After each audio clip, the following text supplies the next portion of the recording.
키 178cm에 몸무게 53kg인 늘씬한 몸매에 금발머리와 파란 눈을 가진 살아있는 바비 인형이라 불린 여자가 있습니다. 1980, 90년대 다수의 패션 브랜드와 작업하고 패션 잡지의 표지에 등장하며 가장 높은 페이를 받던 모델 중 하나였던 그녀는 2001년 프랑스의 한 TV쇼 녹화장에서 대본에 없었던 모델 시절 당했던 성폭행 피해 사실을 폭로했고, 이로 인해 정신병자 취급을 받으며 사실상 모델계에서 강제 은퇴하기도 했습니다. 오늘의 이야기는 결코 평탄하지 않았던 인생을 살아온 고전적인 미녀, 모델 카렌 밀더입니다.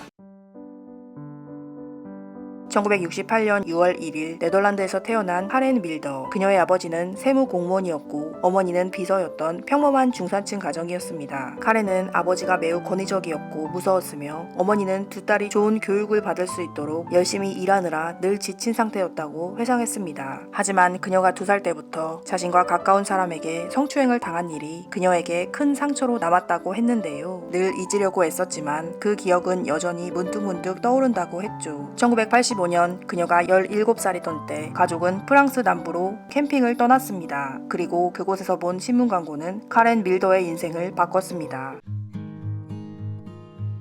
그녀가 본 것은 모델 매니지먼트에서 낸 모델 캐스팅 광고였는데요. 호기심이 생긴 카렌은 광고지를 가져왔지만 당시 교정기를 착용하고 있어 지원하지는 않았습니다. 하지만 카렌의 사진을 가지고 있던 친구가 사진 몇 장을 모델 매니지먼트에 몰래 보냈고, 그녀는 암스테르담에서 열린 예선 대회에서 우승했고 결승에 진출하여 2위를 차지했습니다. 이후 카렌 밀러는 미국에 본사를 둔 엘리트 모델 매니지먼트 프랑스와 계약을 하게 되죠.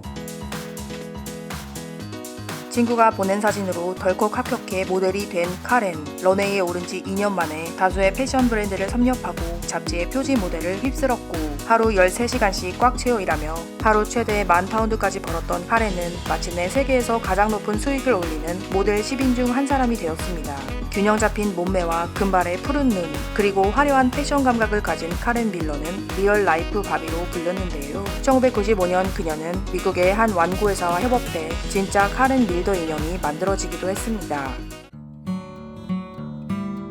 카렌은 본인의 사생활을 많이 공개하지 않는 편인데요. 그녀가 막 모델로서 데뷔한 시기에 한 남자를 만나게 됩니다. 그는 프랑스 출신 사진작가 르네 보슨으로 두 사람은 예술적 관심사 덕분에 쉽게 가까워졌죠. 그리고 1988년 18세의 나이로 카렌 밀더는 그와 결혼을 했습니다. 하지만 결혼 이후 갑자기 바빠지며 공항에서 공항을 오가는 생활을 할 정도로 집에 있을 시간이 없었던 카렌은 바쁜 일정과 불안정한 생활로 1993년 결국 이혼을 했습니다. 이후 2006년 10월 3일에 딸을 낳았지만 딸의 아버지가 누구인지에 대해서는 공개하지 않았죠. 카렌이 활발히 활동하던 시기를 지나 톱 모델로서의 활동이 눈에 띄게 줄어든 2001년 그녀는 프랑스의 한 TV쇼에 나갑니다. 방청객들이 있는 방송국 스튜디오에서 그녀는 공개적으로 자신의 성추행 피해 사실을 폭로하죠. 카렌은 어린 시절부터 아버지로부터 최면에 걸린 상태에서 세뇌와 성적 학대를 당했으며 어머니와 여동생 역시 이 사실을 알고 있었지만 묵인했다고 주장했습니다. 또한 그녀는 자신이 모델 활동 중에 경찰관, 정치인, 이전 모델 에이전시의 유럽 지부를 이끌던 사장, 그리고 모나코 왕자인 알베르 2세 등 여러 유명 인사들로부터 성폭행을 당했다고 했는데요. 모델계의 성상납 강요 문제는 암암리에 알려진 사실이었지만 막강한 권력과 자본을 가진 이들의 실명을 직접 언급하는 건 위험천만한 일이었기 때문에 당시 스튜디오는 큰 혼란에 휩싸여 방송이 중단됐고 방청객들을 진정시키며 함구 요청을 했다고 알려졌죠. 그리고 결국 방송은 취소되었고 녹화분도 삭제되었습니다. 카렌의 폭로가 포함된 방송이 공개되지는 않았지만 언론과 업계에 이미 소문이 퍼졌는데요. 카렌은 인터뷰 이후 프랑스 경찰에 진술을 하며 성폭행 사건을 신고했고 프랑스 검찰은 강간 혐의로 수사를 시작합니다. 하지만 모나코의 알베르 왕자 측은 반박 입장문 등을 따로 발표하지 않으며 무시했고 프랑스 검찰은 결국 해당 사건에 대한 수사를 종료했습니다. 그녀의 부모는 이런 폭로를 한 배경을 딸이 코카인 남용과 식사 거부 등의 문제로 인해 폭로를 하게 된 것이라며 딸을 탓했지만 그럼에도 많은 사람들은 그녀의 정신 상태와는 별개로 진실을 말하려는 시도였다고 믿었죠.